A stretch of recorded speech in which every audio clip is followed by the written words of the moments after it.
चांदनी सिद्दीकी स्वागत करती हूँ समाचार भारत टीवी में।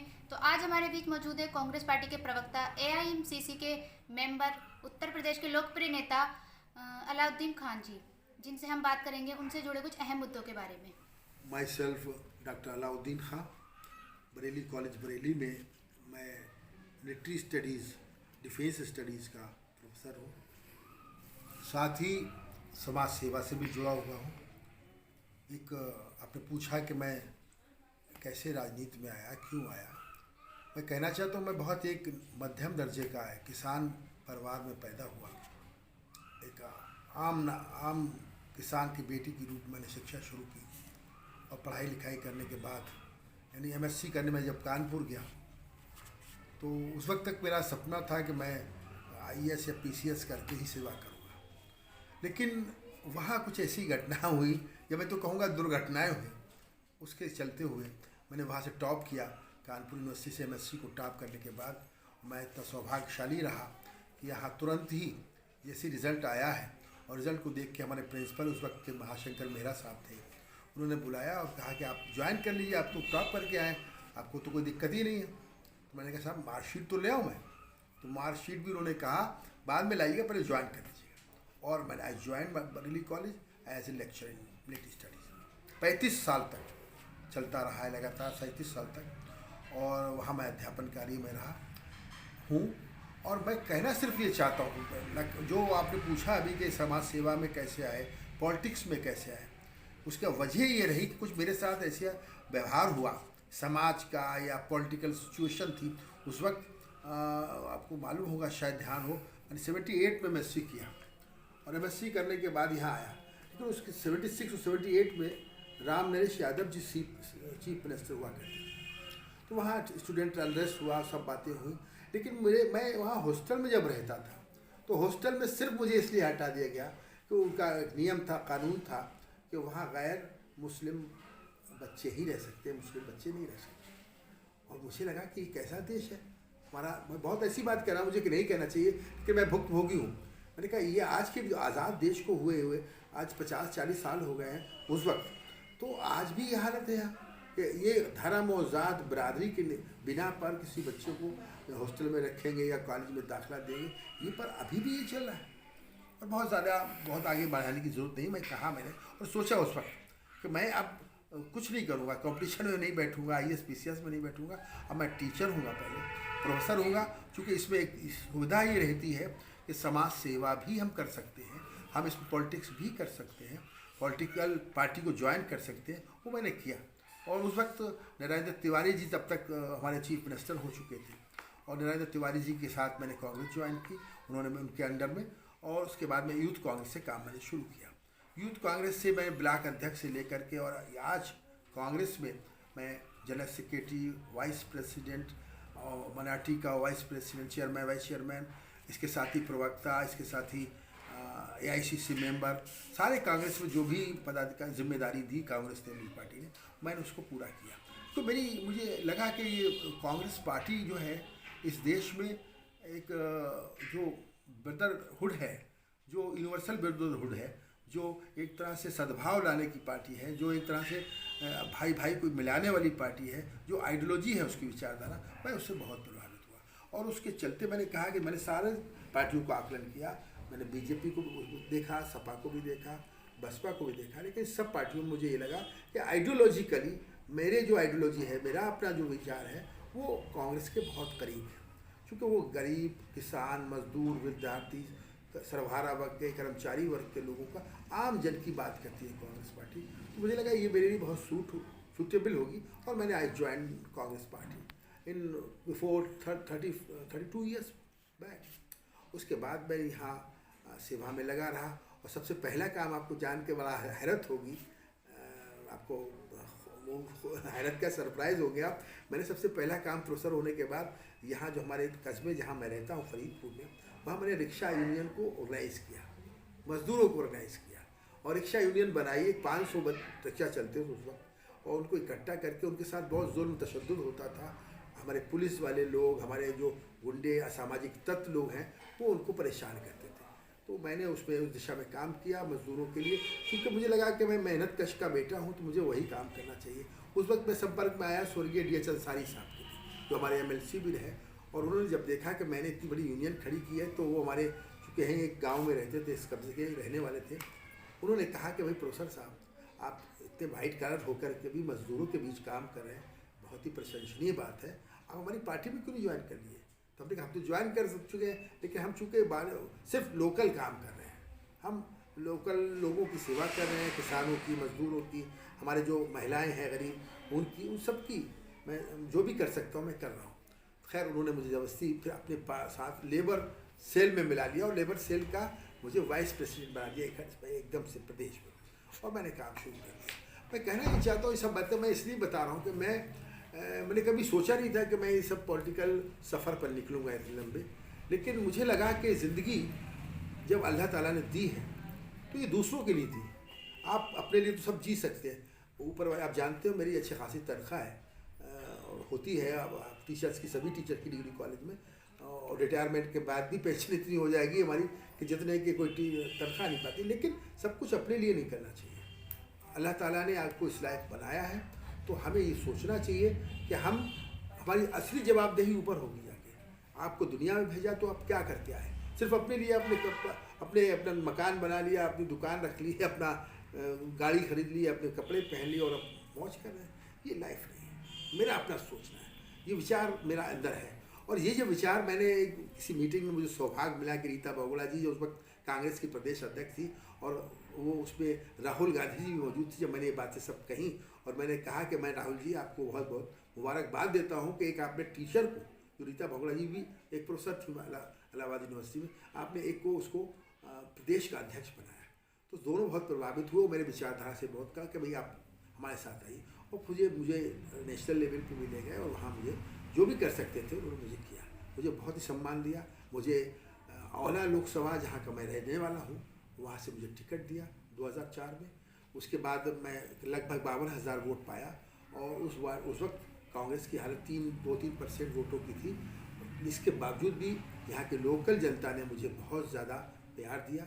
आपको कहना ये चाहता हूँ कि जहाँ मैं रहता हूँ, फरीदपुर टाउन है, एक तहसील है बरेली जनपद की, उस बरेली जनपद में से जब मैं पार्लियामेंट लड़ा था तो इस पूरी विधानसभा से 28,000 वोट पाया था, जबकि मैं यहाँ घुमा भी नहीं था, क्योंकि मेरा यहाँ काम था। बाकी 4 विधानसभाएँ और थी, वहाँ गया था। तो मुझे लगा मेरे लोगों ने बहुत प्यार किया, और मैंने उस वक्त वायदा भी किया था कि अगर आप लोगों ने मुझे MP बना दिया तो मैं आपके यहाँ एक कॉलेज ज़रूर खोलूँगा, ये मेरी दावा है। और मैंने उससे वायदा किया, और लेकिन मैं दुर्भाग्य से या किसी बात से मैं नहीं हो पाया, कि मेरे दिमाग में वो बात चलती रही। और जब मैं इस लायक हुआ और मेरे पास कुछ हुआ, तो मैंने अपनी ज़मीन पर जो मेरी थी वहाँ एक कॉलेज बनाया।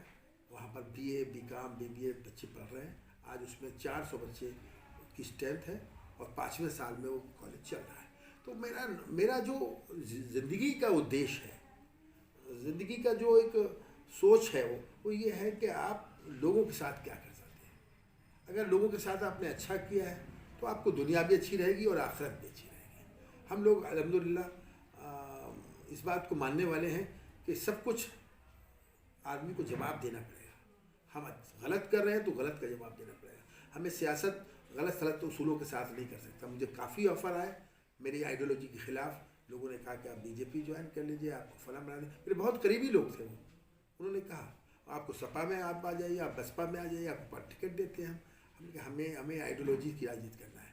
ऊपर वाले ने तनख्वाह दे रहा है, ऊपर वाला, खाने पीने की कोई दिक्कत नहीं है, मुझे कोई नहीं। मुझे एक शौक़ के लिए पॉलिटिक्स कर रहा हूँ, और इसलिए कर रहा हूँ कि अपने भाइयों के लिए कुछ कर पाऊँ। तो मैंने कांग्रेस का बैनर पकड़ करके और तिरंगा लेकर के मैंने काम करना शुरू किया, और पिछले लगभग 38 सालों से 37-38 सालों से मैं इसी कांग्रेस में काम कर रहा हूँ, इस क्षेत्र की सेवा कर रहा हूँ, लोगों को ऑर्गेनाइज कर रहा हूँ। सर, शिक्षा और स्वास्थ्य को लेकर आपके क्या विचार हैं?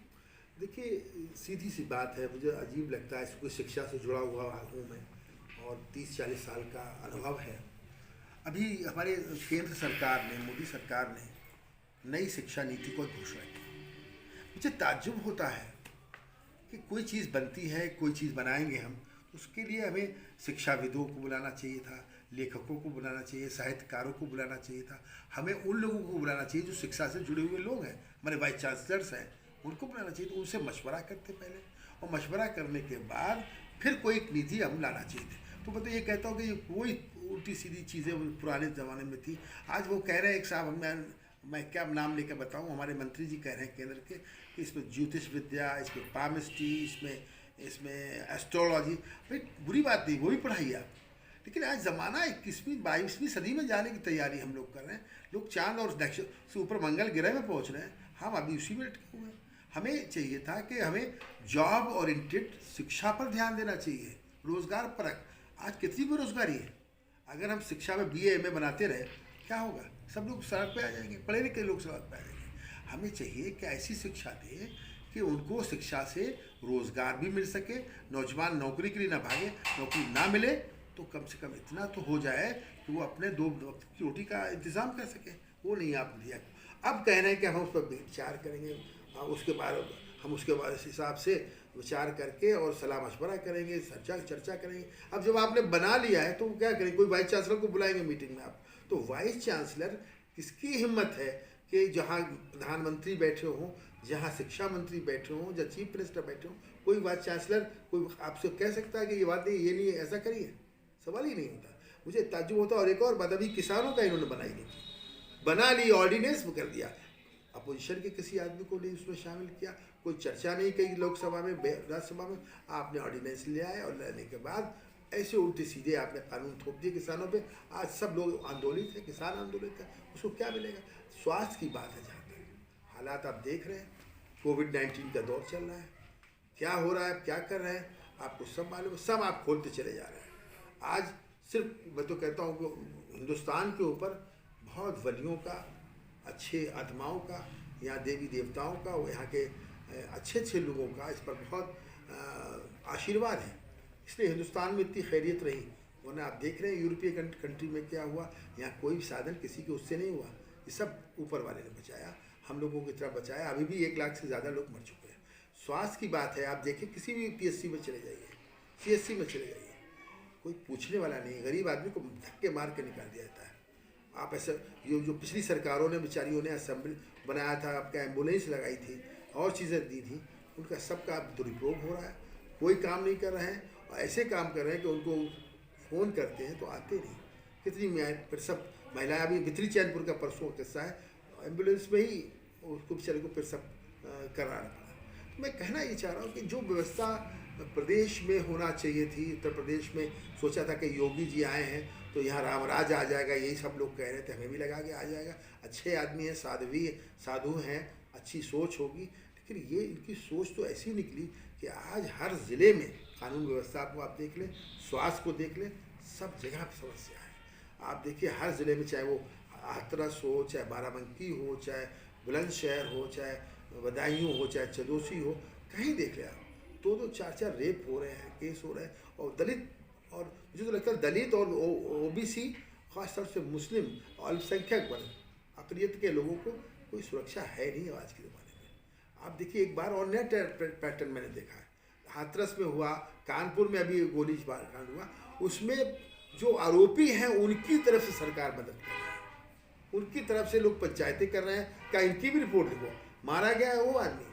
तो ये नया पैटर्न हमारी योगी सरकार में हमें देखने को मिला। हम सॉरी टू से, ये बहुत अच्छी बात नहीं है, इससे लोग बहुत परेशान हैं, लोग दुखी हैं। और जितने बात इनको दिखाई नहीं पड़ रहा है, क्योंकि सत्ता तो अंधा कर देती है आदमी को। सत्ता का जो लोभ होता है, सत्ता का जो क्या कहते हैं असर होता है, वो आंखों पे जाता है, वो दिखाई नहीं पड़ता। बुद्धि जो है, विवेक ख़त्म हो जाता है, बुद्धि ख़त्म हो जाती है। मैं आपसे सिर्फ कहना चाहता हूँ कि आज की तारीख में हम सबको ये चाहिए कि आज स्वास्थ्य के ऊपर बात करें, हम अपने नेताओं से, हमारे MLA से, हमारे MP से बात करें, अपने कानून व्यवस्था के बारे में करें और रोज़गार के बारे में बात करें। जो युवा लोग रोज़गार नहीं पाएंगे तो क्या हो जाएंगे? मुझे दुख इसलिए होता है, मैं बीइंग ए टीचर, शिक्षक होने के नाते मुझे बहुत दुख होता है। जो बेचारे BA में हम 30,000 लोग बच्चों को हर साल पढ़ा के निकालते हैं, कहाँ जाएंगे? 5,000 को, 2,000 को नौकरी नहीं मिलती, 28,000 सड़क पे आ रहे हैं। बहुत बड़ा बुरा हाल है। मैं कहना चाहूँगा योगी जी से भी और हमारे मोदी जी से भी, मैं being a citizen of this country, कि प्लीज़ जो नौजवान हैं उनको, उनके ऊपर ध्यान दीजिए, उनको रोज़गार के ऊपर ध्यान दीजिए, उनकी शिक्षा, उनके स्वास्थ्य पे ध्यान दीजिए। कल क्या होगा फिर? डे बाई डे अब जनसंख्या बढ़ती चली जा रही है, पॉपुलेशन भी एक विस्फोट है एक तरह से, और उस पर कोई काम नहीं हो रहा है। डर के मारे कि कहीं विस्फोट, हम जनसंख्या की बात करेंगे तो हमारा क्या हाल होगा। तो ये सब चीज़ें देखिए, शासक को बहुत सोच समझ के कदम उठाना चाहिए for the betterment of the public. जनता के हित के लिए अगर आप काम करेंगे तभी आगे चल पाएंगे। सर, जो आने वाला त्यौहार है 12 रबीउल अव्वल, दिवाली, इनको लेकर आप देश को क्या संदेश देना चाहेंगे? देखिए, हिंदुस्तान त्योहारों का मुल्क है। इसमें चाहे 12 रबीउल अव्वल हो, चाहे हमारी दिवाली हो, चाहे दशहरा हो, चाहे होली है, सब लोग प्यार मोहब्बत से भाईचारे के साथ मनाते आए हैं और वही मनाना चाहिए। हालांकि आज कोविड-19 का टाइम है, सोशल डिस्टेंसिंग का भी पालन करना चाहिए और जैसे भी गवर्नमेंट की गाइडेंस हो उसमें काम करना चाहिए। मैं कहना चाहूँगा कि दीपावली तो खुशियों का त्यौहार है, लैंप्स का त्यौहार है और ये प्रतीक इस बात का है कि अंधेरे को दूर करने के लिए लाइट जलाई जाए, क्योंकि रोशनी से ही हमें मालूम होता है, इल्म की रोशनी हो, चाहे ज्ञान की रोशनी हो, चाहे अध्यात्म की रोशनी हो, चाहे मज़हब की रोशनी, ये अच्छी तरह सिखाती है। हमारे देश में हमारा जो आने वाला रबीउल अव्वल त्यौहार है, जो प्रॉफिट मोहम्मद साहब हुज़ूर नबी करीम सल्लल्लाहु अलैहि वसल्लम की जो यूम पैदाइश है, जन्मदिन है, उसके दिन पूरी मैं मानता हूँ कि इस्लाम और इंसानियत में कोई ख़ास फ़र्क नहीं है। अगर जिस धर्म में, जिस मज़हब में इंसानियत नहीं है, चाहे कोई धर्म हो, वो मैं नहीं मानता कि वो मज़हब है। इस्लाम में ऊपर वाले की, आज भी मुझे आता है, परसों मैं देख रहा था अखबार में, आपके उस अखबार में ये आया था कि अमेरिका में उसकी सुप्रीम कोर्ट ने एक किताब अभी निकाली है, उस पर प्रॉफिट मोहम्मद साहब को बताया है कि दुनिया के सबसे ज़्यादा इंसान पसंद प्रॉफिट मोहम्मद साहब थे और उनके मानने वाले अगर कोई गलती करते हैं, मोहम्मद साहब वो शख्सियत थे जिन्होंने कहा था इलाही फूल बरसा पत्थरों वाली ज़मीनों पर, उनके ऊपर पत्थर फेंक रहे थे, उन्होंने फूल बरसाने की अल्लाह से कामना की। तो ऐसे प्रॉफिट के मानने वाले मुसलमान लोग अपनी हमदर्दी से अपना मुजाहरा करना चाहिए, उनको अच्छे अखलाक का मुजाहरा करना चाहिए। हम तो ये भी कहना चाहेंगे, यहाँ पर आपको ज़रा एक्स्ट्रा हो जाएगा, कि हुजूर की एक हदीस शरीफ है कि बद अखलाक इंसान हम में से नहीं है, जिसका व्यवहार गलत है, जो दुर्व्यवहार करता है, जो बदतमीज़ी करता है, वो मुसलमान हो ही नहीं सकता। तो ऐसा त्यौहार है वो। हमारी दिवाली आ रही है, अल्लाह से दुआ करता हूँ कि आप सभी भारतवासी सुखी रहें, संपन्न रहें और आपसी भाईचारा कायम जरूर करें। मैं फिर कहना चाहूँगा, बग़ैर भाईचारे के, बग़ैर कम्युनल हार्मनी के, आपसी सौहार्द के, कौमी यकजहती के कुछ होने वाला नहीं है। आप कुछ कर लीजिए, आप कारखाने खोल लीजिए, फैक्ट्री खोल लीजिए, लेकिन इन त्योहारों के माध्यम से हमको भाईचारा ज़रूर कायम रखना है। मैं सबको बधाई देता हूँ और शुभकामनाएँ देता हूँ पूरे भारतवासियों को कि इस त्योहारों में आप लोग सुखी हों, संपन्न हों और प्रफुल्लित हों। जय हिंद। सर, आप अपने देश की जनता को और अपने क्षेत्र की जनता को क्या संदेश देना चाहेंगे? देखिए, मैं इतना बड़ा नेता तो नहीं होगा तो पूरे देश को संदेश दूँ, लेकिन हाँ, जहाँ मैं काम करता हूँ, जिस क्षेत्र में मैं रहता हूँ, जिस ज़िले में मैं रहता हूँ, जिस प्रदेश में मैं रहता हूँ, ये मैं ज़रूर चाहूँगा कि सब तरक्की एक तरफ हो जाएगी। उन्नति ठीक है, बहुत अच्छी तरक्की करिए, विकास करिए, लेकिन विकास, तरक्की और उन्नति के पीछे अगर हमने लोगों के दिलों को दुखाया, हमने भाईचारे को ख़त्म कर दिया, जो इस देश की मिट्टी में है, सांस्कृतिक विरासत में है, हमारे जो आपसी इकट्ठा रहने की बात, हिंदू मुसलमान सिख ईसाई हमेशा से रहते आए। हमारे लोगों में कहा गया है, इकबाल साहब ने कहा था कि मज़हब नहीं सिखाता आपस में बैर रखना, हिंदी है, हम वतन है, हिंदुस्तान हमारा। हम सब मिलकर के इस देश को गुलदस्ते के रूप में बनाया है। आज ज़रूरत सबसे ज़्यादा है कम्युनल हार्मनी की, नेशनल इंटीग्रेशन की, राष्ट्रीय एकता और अखंडता की, और ये सबसे पहले अगर हम उसके ऊपर जोर देंगे तो फिर ये तरक्की, विकास सब ठीक रहेगा। तरक्की हो जाए, विकास हो जाए, लोगों के दिलों में दर्द बढ़ जाए लोग, ये अच्छी बात नहीं है। मैं तो कहता हूँ, हमेशा मेरा अपना मानना है, मेरी अपनी ज़िंदगी का लक्ष्य है, मैं कहता हूँ कि मनाओ जश्न चरागा इस एहतियात के साथ, किसी चराग की लो से किसी का घर ना जले। ये भावना होना चाहिए हमारे पॉलिटिशियंस में, हमारे नेताओं में, हमारे बड़े बड़े रहबरों में, क्योंकि अगर हम एक दूसरे को नीचा दिखाने की कोशिश करते रहेंगे, एक दूसरे समुदाय को से लड़ने की बात सोचते रहेंगे, तो देश तो कमज़ोर होगा। देश ताकतवर तब होगा जब हम 135 करोड़ लोग इकट्ठे होकर के हम एक देश की ताकत बनेंगे, और जिससे पड़ोसी लोग भी, हमारा मकसद ये नहीं कि हम पड़ोसियों को डराएं, लेकिन हमें बहुत दुर्भाग्य से कहना पड़ता है हमारी जो केंद्र सरकार की नीति है, आज सारे पड़ोसी हमारे खिलाफ हैं। पाकिस्तान तो हो दुश्मन हमारा ही है, चाइना भी हो गया, नेपाल भी छोटा जो हमारा छोटा भाई था वो भी आके दिखा रहा है। क्यों हो रहा है ऐसा? इसका मतलब आपकी नीतियाँ कहीं ख़राब है। आपको सोचना चाहिए कि इस तरह के जो नीति बना रहे हैं, इस तरह का जो हमारा पंडित जवाहरलाल नेहरू जी ने, महात्मा गांधी जी ने, हमारे और बड़े लीडर अब्दुल कलाम आज़ाद साहब ने, डॉक्टर BR अम्बेडकर जी ने, इस सब ने संदेश क्या दिया है? आपसी भाईचारा और सौहार्द का। और आपसी भाईचारा और सौहार्द प्रदेश में कम हो गया, ज़िले में कम हुआ, क्षेत्र में कम हुआ, देश में कम हुआ, तो ये देश के लिए अच्छी चीज़ नहीं है। देश तरक्की हो जाएगी, बहुत राजनीति हो जाएगी, आप राजनीति करिए, लेकिन आप ऐसा कर रहे हैं, आप लोगों को धर्म के नाम पर, जात के नाम पर, बरादरी के नाम पर, क्षेत्र के नाम पर आपस में लड़ाने की बात कर रहे हैं। इससे क्या होगा? इससे देश में बहुत वही पुरानी वाली बात, एशियंट इंडिया में आज सुबह ही मैं बात कर रहा था एक प्रोफेसर साहब से, वो कह रहे थे देखिए यही हुआ था, राजा अम्बी ने बुलाया था बाबर को, सिकंदर को, क्यों? यही सब आपस में झगड़े थे, इसी के नाते हुआ। इतना बड़ा देश था, अखंड भारत था, सब थे इसमें। हम अखंड भारत का ख्वाब देखना चाहते हैं, कांग्रेस अखंड भारत को मानना चाहती है, हमारी सोनिया गांधी जी, राहुल गांधी जी, प्रियंका गांधी जी चाहती हैं पूरे देश के लोग, हिंदू, मुसलमान, सिख, ईसाई, सब मिलकर रहे, प्यार से रहे, मोहब्बत से रहे। और जब मोहब्बत और प्यार होगा तो देश भी तरक्की करेगा, और देश का नाम फिर से होगा, और पूरी दुनिया में विश्व गुरु फिर से बन पाएगा हिंदुस्तान। ये मेरा इतना मानना है। धन्यवाद आपका बहुत बहुत। तो ये थे हमारे साथ प्रोफेसर अलाउद्दीन खान जी, जिनसे हमने बात की। इसी के साथ मैं चांदनी सिद्दीकी आपसे विदा लेती हूँ। बने रहिए हमारे साथ समाचार भारत टीवी पे। आपकी बात समाचार भारत। चैनल को लाइक करें, शेयर करें और सब्सक्राइब करें।